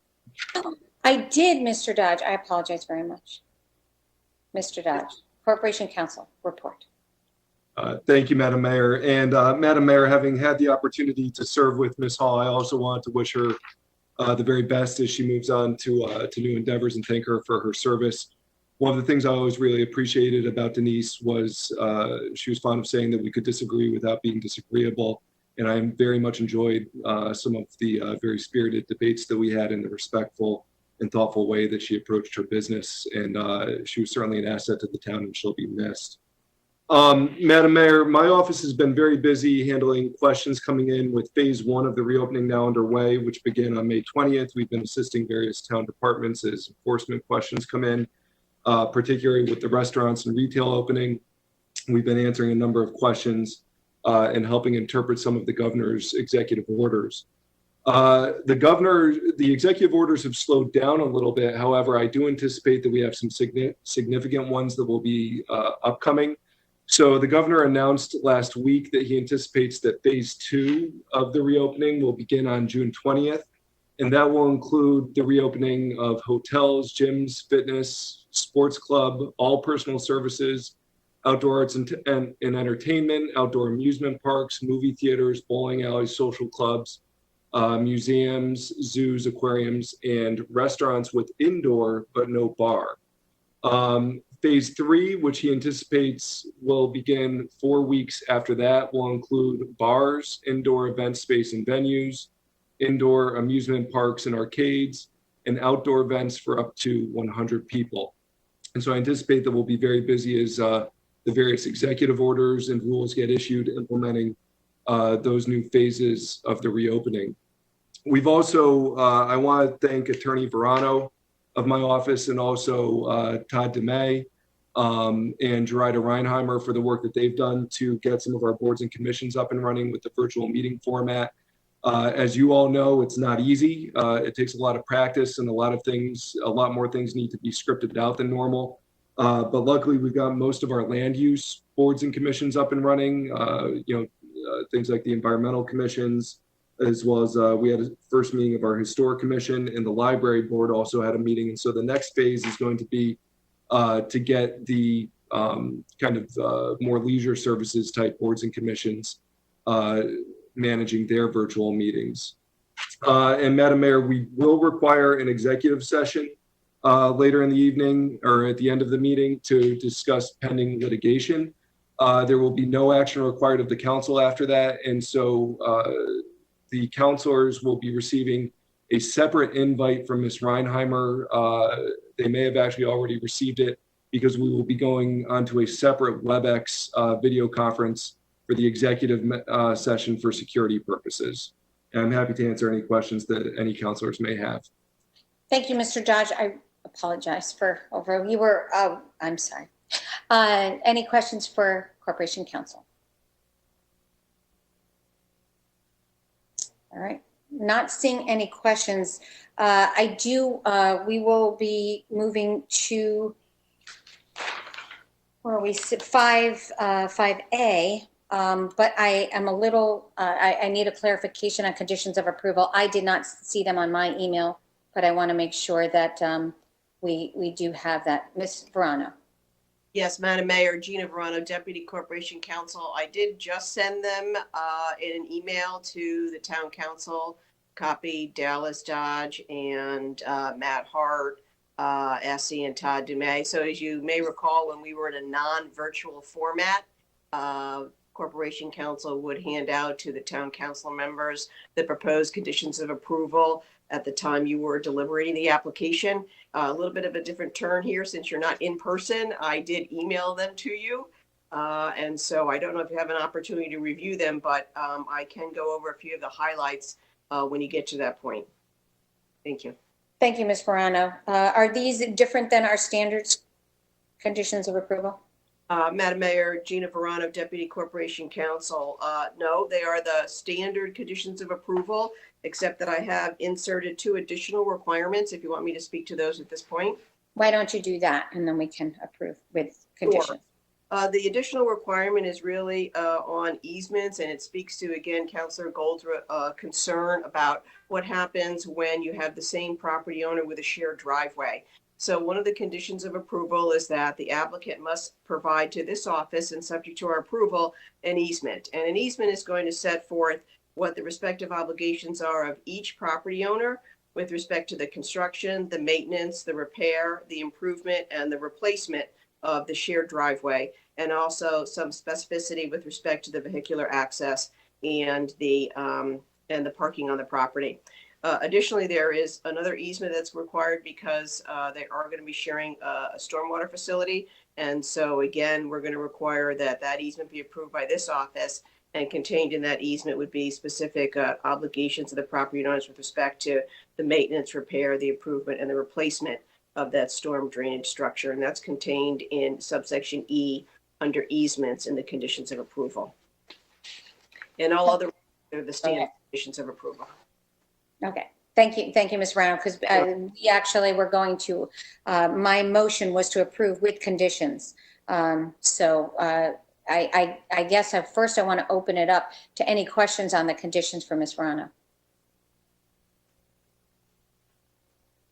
Okay, seeing none, I move to approve with conditions the application by the Bridge Family Center, Inc., contract purchaser of the property known as 1021, 1023 Farmington Avenue, requesting a change of the underlying zone for approximately 0.21 acres of land on the south side of Farmington Avenue from RM3, multifamily residence, to RO, residence office, and Special Development District, SDD, designation for the reuse of the existing building for professional office use. Is there any comment on this application, on this adoption? Any? All right, I don't see any hands. Mr. Davidoff. Thank you, Madam Mayor. I intend to support the application this evening, and I'd like to thank the Bridge for working with our town staff, the planner's office, TP&Z, and DRAC. This was a prolonged hearing process due to the pandemic, and appreciate the applicant's willingness and cooperation in making certain everything was submitted and they were able to obtain the necessary community outreach, which in this case is probably more difficult had this been the normal course of activities. With that said, I'd like to say that for the record, the applicant has met all the conditions necessary for getting an SDD approval, and they have demonstrated that the proposed use and design are in harmony with our overall objectives of the plan of conservation development, and it's complementary to adjacent residential land uses. And they intend and have shown that they will maintain the residential neighborhood of existing building and promote the existing organization. Further, their plan that they have submitted this evening is superior to a zoning approval possible under the regular standards of the zoning code, and the continued office use is comparable with other uses in the general vicinity. I think it was demonstrated this evening that the Bridge is a very well-respected organization in our community and serves a very valued and needed provide a service for our residents, as 90% of the people served by the Bridge are West Hartford residents. So when one decides an application such as that before us this evening, we need to balance the interests of maintaining the quality of residential life with strengthening the community's tax base. And this evening, it's apparent that we have reached that balance, and we're going to be able to maintain that quality of residential life. It's important to note, Madam Mayor and the fellow councilors, that DRAC has accurately pointed out that the applicant is going to reintroduce historic architectural elements into the overall site design, and that's appropriate in this particular district. And lastly, the TPZ rightfully acknowledges the RO zone is an appropriate transitional land use buffer, and the site layout and design will help preserve the residential character of the property neighbors. For all those reasons, the applicant has checked all the boxes and has made our work, I believe, this evening a lot easier. And I thank them for this application and wish them much success in their new endeavor in this location. Thank you, Mr. Davidoff. Are there any other comments on the application? Seeing none. I see none. I just want to also thank the applicant. It was a wonderful presentation. Again, I want to thank you for your patience. This planning for this started well before November, I think, but actively in November. I want to thank the Bridge and Margaret Hand for her commitment to helping our youth. It makes a difference in our community, an incredible difference. The application is an improvement, I think, to the current property. I think it is a wonderful use of their resources to improve this property and have the two properties next to each other. And I also want to thank the Bridge for their commitment to serving all of our town and including their new Shield Street location, proposed Shield Street location as well. So it's with much appreciation and that way I approve this project, but we're going to go to a roll call vote. Ms. Lebrow. Ms. Blanks. Yes. Ms. Cantor. Yes. Mr. Davidoff. Yes. Ms. Fay. Yes. Mr. Gold. Yes. Ms. Kerrigan. Yes. Mr. Sweeney. Yes. Mr. Winograd. Yes. And Mr. Williams. Yes. It's unanimously approved. Thank you. Thank you, Ms. Lebrow, and congratulations to the Bridge. We, again, appreciate all that you do. This is now item B, substitute resolution authorizing the execution of a permanent maintenance easement and agreement with the state of Connecticut to support the construction of the Trout Brook Trail. Before we begin debate, I move to adopt a substitute amendment, and I'd like to ask Attorney Verano to explain. Ms. Verano, sorry. Yeah. Took me a minute there to just unmute myself. This is Gina Verano, Deputy Corporation Counsel. So before the Town Council tonight is a substitute resolution. The substitute resolution speaks to the only change is being made in the 5th whereas clause with respect to the identification of the property. And so the 5th whereas clause has been revised to accurately reflect the identification of the state-owned parcels over which the town will have an easement. You may recall the original resolution referenced street addresses for those parcels, but those addresses were never officially assigned to those parcels.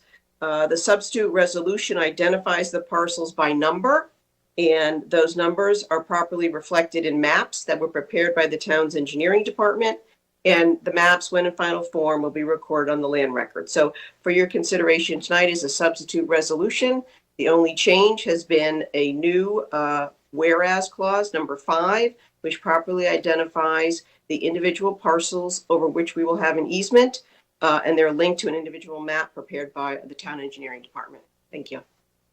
Thank you, Attorney Verano. Are there any questions on the substitute amendment? Okay, if there's no is there any objection to adopting the substitute amendment? Okay, If there is no objection, the substitute amendment is adopted. The question is now on the resolution as amended by the substitute. Does anyone wish to speak to the resolution?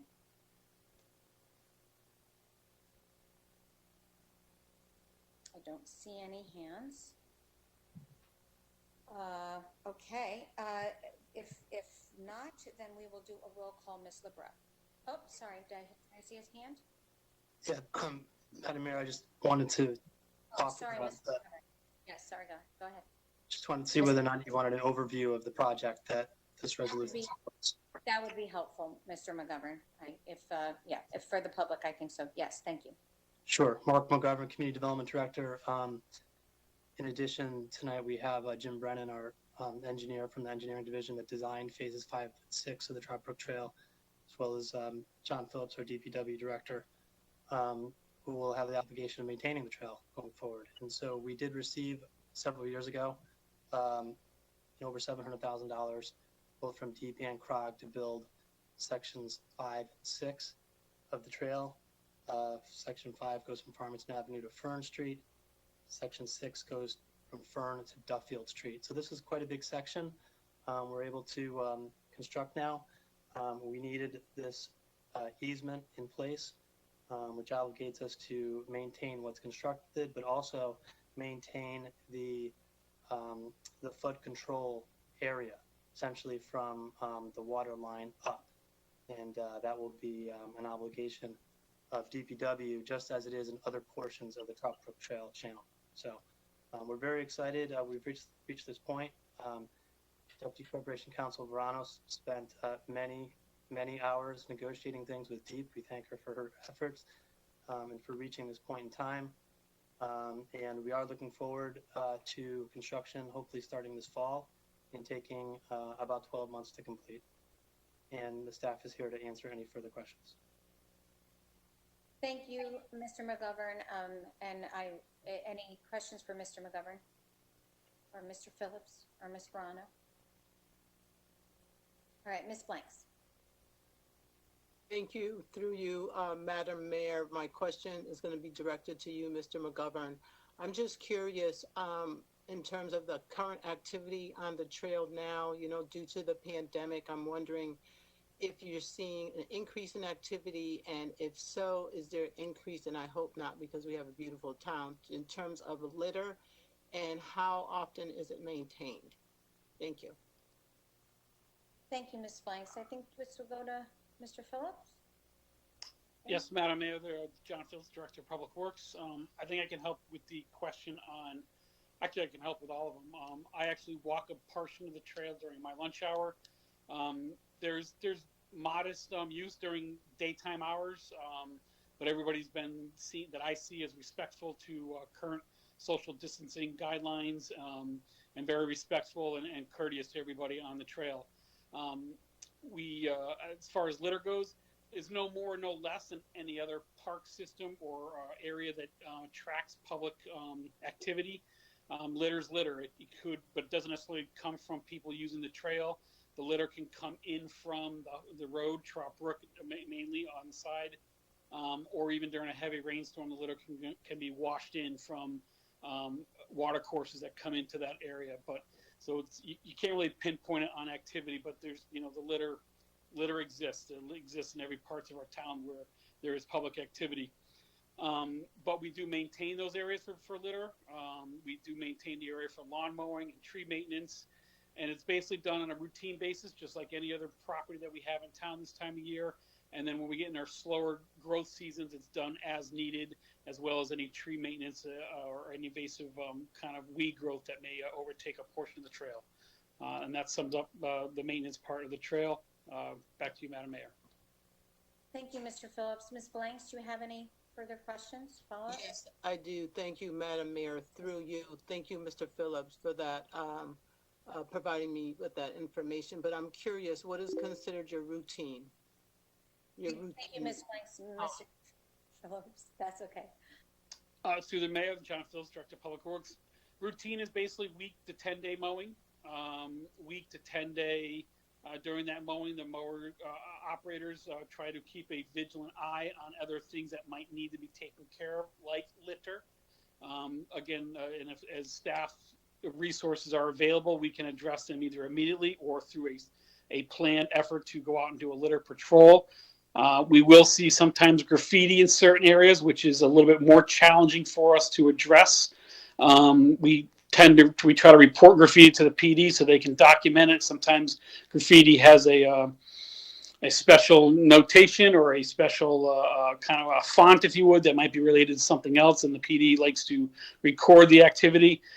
That's a little bit more extensive work, and again, due to the size of our workforce and the volume of work that we have to do, we just have to schedule that, and we get to those work orders as we can get to them.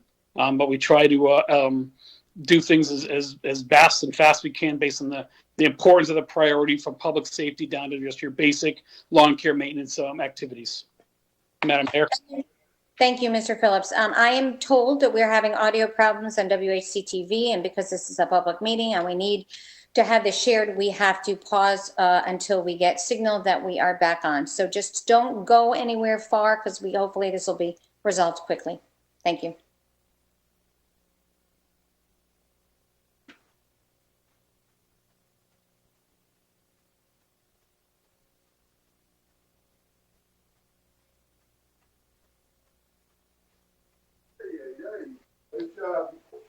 Thank you. If this, There's some live mics, so Ms. Verano, Mr. Dodge.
Justice, but not the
Okay, so we are going to actually have to go back to do a roll call. And just for the public, we have been having some audio issues, I guess, on YouTube, I've been told.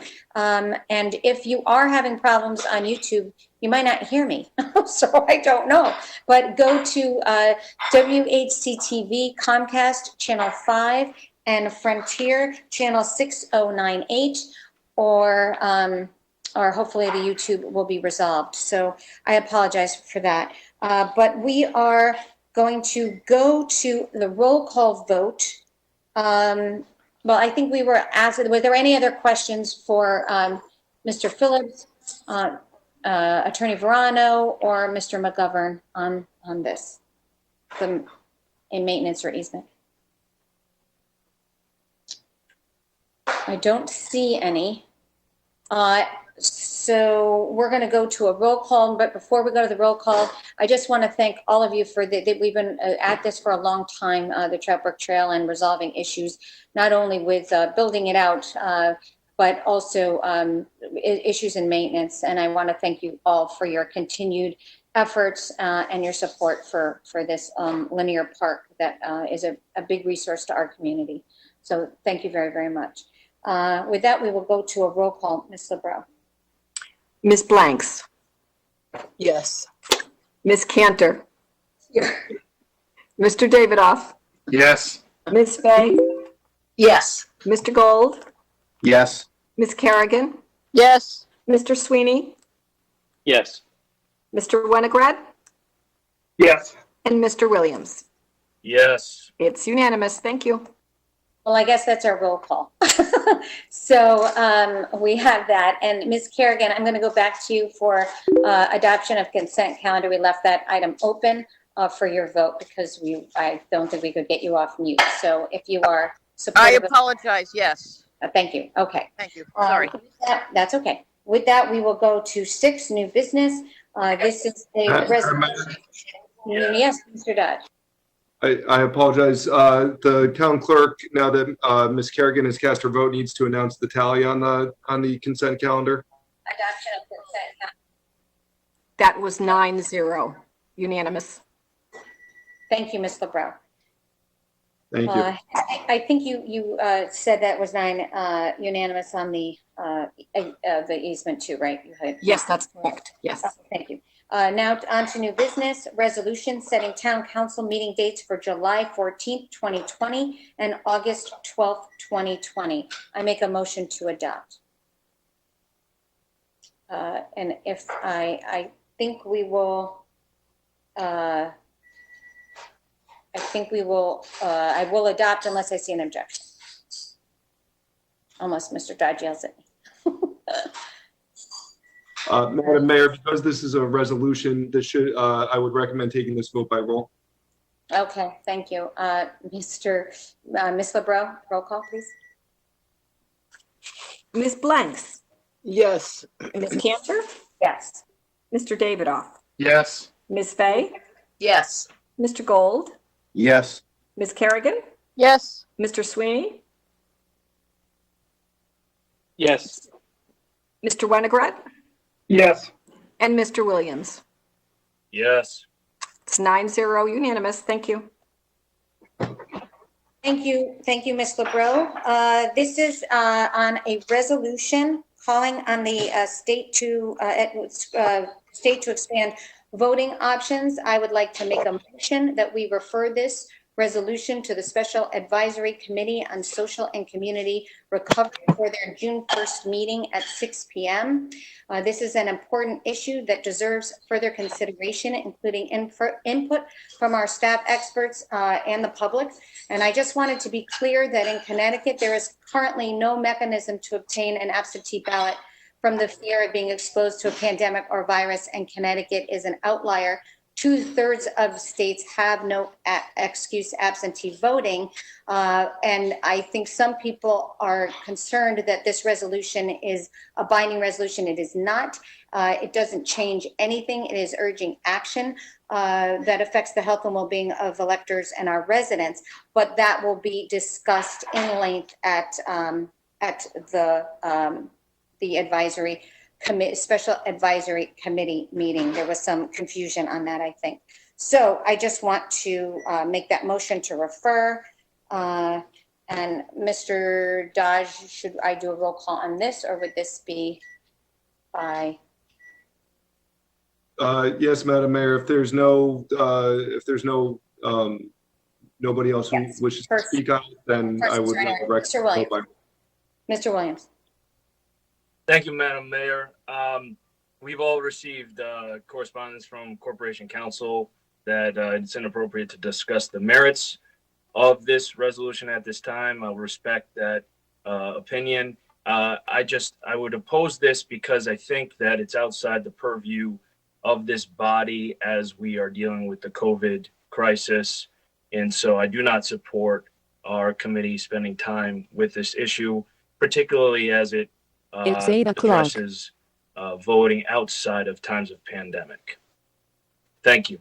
Thank you, Mr. Williams. Any other comments? Ms. Fay. Yes, thank you, Mayor Cantor. I actually had a very different speech, or should I say it was very short and brief, but something different because my understanding was originally that the resolution was put forward for a council vote this evening. And I will say that I'm happy that it's put forward to the committee, but that's breaking news. That's new to me, at least anyway. So if someone wants to clarify my understanding, that's fine. I don't know that we're in a position to actually do anything with this resolution to move it forward. It is a state issue. It's not a West Hartford issue. I was very hopeful that we would have better pandemic resolution. That's probably not the right word because I know this is going to be around for a long time, but something that would be positive in the time that we're supposed to be voting for both the primary in August and as well as the general election in November. And that I was hoping that we would be able to handle it within our normal system, but perhaps make some, modifications to that. So I think it's a very big undertaking for a town council to take a look at. Again, I was surprised about the note about we can't debate the merits of it because I'm concerned that the committee is only a subset of the council. And, I think that every member should be weighing in on this because I think it's that big. But I think I'll end by echoing Mr. Williams' comments. I just think that it was kind of rushed through, pushed through. And even though you are making the changes to go before the committee, I'm not in a position to support this at this time. Thank you. Thank you, Ms. Fay. Mr. Gold. Thank you, Madam Mayor. Through you, I do want to address this resolution not on its merits, but the referral to the advisory committee that was established. I think it's important for the entire public to weigh in on this, and I hope as we've established these advisory committees that we do have an appropriate outreach so that there is appropriate discussion from more than just the 9 of us and town employees, that we get a true understanding of what our townspeople have a flavor for. So I think it's important for that aspect to be vetted, addressed, and discussed. Thank you. Thank you, Mr. Gold. Mr. Dodge, I didn't see your text until, so you are now recognized, and then I see Mr. Winograd's hands up. Thank you, Madam Mayor. Just a clarifying point of order with regard to Ms. Fay's comments. Once the resolution goes to committee, the committee cannot take final action on the resolution. It would then need to come back to the council for a vote. And at that point, debate on the main question, in other words, debate on the merits of the resolution would be appropriate. Because of the motion that's been made tonight, which is simply to refer, the only debate that's permissible under Robert's rules is on that motion to refer. However, if the resolution is put on a future council agenda and there's a motion to move the resolution, at that point, debate on the merits would be appropriate. Thank you, Mr. Thank you, Mr. Dodge. Mr. Winograd? Thank you, Madam Mayor. I was going to make the same point that Attorney Dodge just made.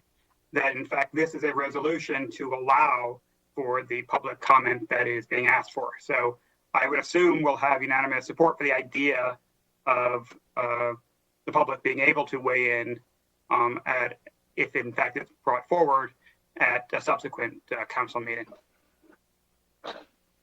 Thank you, Mr. Winograd. Any other, Mr. Sweeney? I don't know if your hand was up. Mr. Sweeney. Yes. Thank you, Madam Mayor, through you. I do think that this is the appropriate comments, and when we did receive several emails this week requiring or asking for the ability to have public input, and I believe the action tonight is doing that. I think also the committee's charge that is being referred to is quite broad, and I believe that it does include elections, and more importantly, it definitely includes the impact that this will have on our elderly community, and we definitely need to have that conversation in the public field. I mean, we've seen in other states that have looked at this idea where you've had a jump in requirements from municipalities on this in regards to cost. So it's definitely a town issue. We can't just rush into this without having that. Yeah. So on that, I would just say, I think I don't want to cross the line no, into I hear you. I hear you, but I would just say that this is the appropriate action, and that there is municipal need here. So with that, I support the motion. Thank you, Mr. Sweeney. Mr. Davis. Thank you, Madam Mayor. I support sending this resolution to committee in light of the fact that the council structure has been suspended and we're no longer meeting in individual standing committees of the council. And this is the next best thing.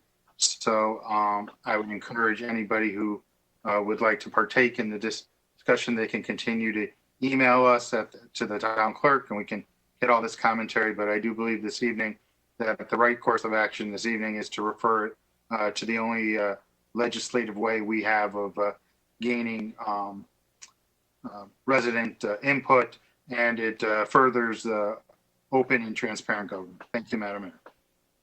Thank you, Mr. Davidoff. Okay, with that, are there any further comments? All right, we will go to roll call, Ms. LeBron. Ms. Blanks. Yes. Ms. Cantor. Yes. Mr. Davidoff. Yes. Ms. Fay. No. Mr. Gold. No. Ms. Kerrigan. Yes. Mr. Sweeney. Yes. Mr. Winograd. Yes. And Mr. Williams. Mr. Williams, No.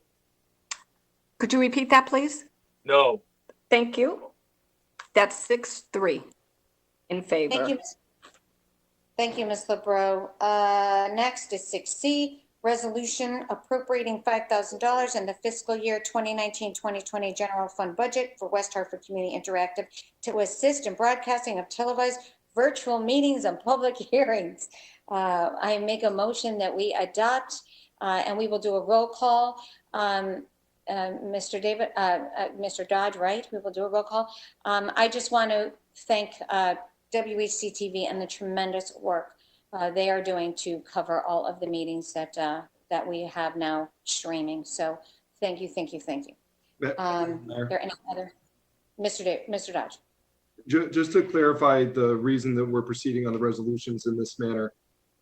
Typically, in a typical council meeting, only ordinances are required to be taken by roll, although on other items, any councilor can request that a roll call vote be taken. And so typically items like a resolution could be voted on a voice vote, particularly if it was non-controversial and we expected support for it. What you've been using for procedural motions is something called unanimous consent, which is for more mundane kind of procedural items.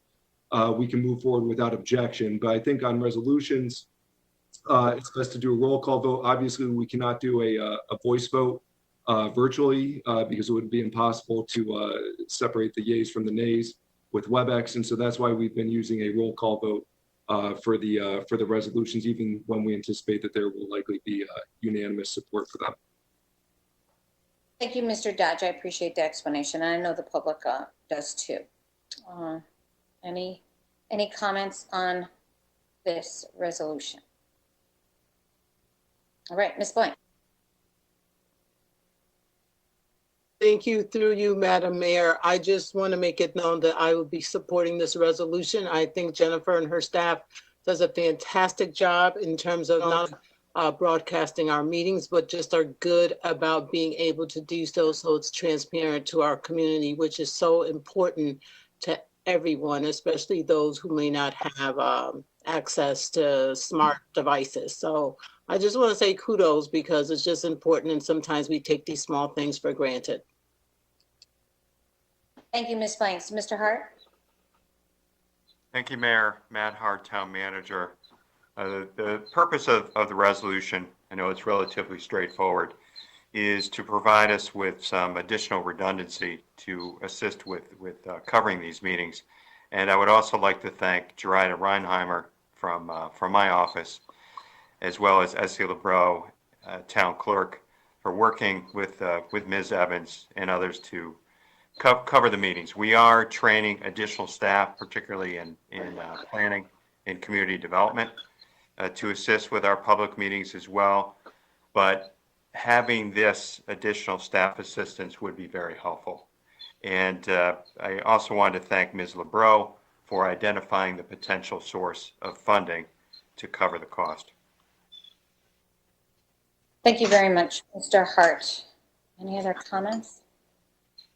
All right. Thank you, Jerida Reinheimer and Essie LeBreau, and of course, WHCTV, Jen, and your staff for everything you do, and Mr. Hart for all the efforts going into making this work, because it's not easy. All right. With that, roll call, Ms. Blanks? Yes. Ms. Cantor? Yes. Mr. Davidoff? Yes. Ms. Fay? Yes. Mr. Gold?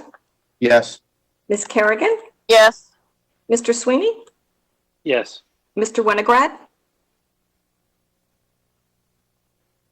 Mr. Winograd? Yes. And Mr. Williams? Yes. It's unanimous, 9-0. Thank you. Thank you, Ms. LeBreau. 7A are announcements. I will try to do this quickly. Not out of the woods yet. We are taking small steps, as you all know, for reopening. There was some activity this weekend. I have gotten multiple reports of some places where people are being incredibly responsible and community and really protecting each other. But I'm concerned. I've received a couple of emails this afternoon, people telling me that they've seen a number of residents, especially in walking around West Hartford Center without facial coverings. And it's very clear that the spread of COVID-19 goes down over 70% when both people are wearing masks. So this is really important for us to get to a point where we are opening in a next phase, or participating in a next phase opening in a successful way, and not endangering our community. So please wear your face coverings to protect your loved ones, protect your neighbors, protect first responders, and protect healthcare workers.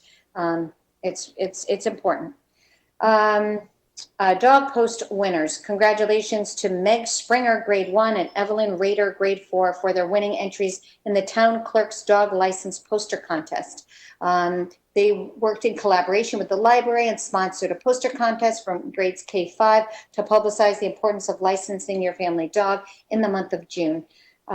Applications for dog licenses will be conducted by mail only while Town Hall continues to operate in a virtual manner.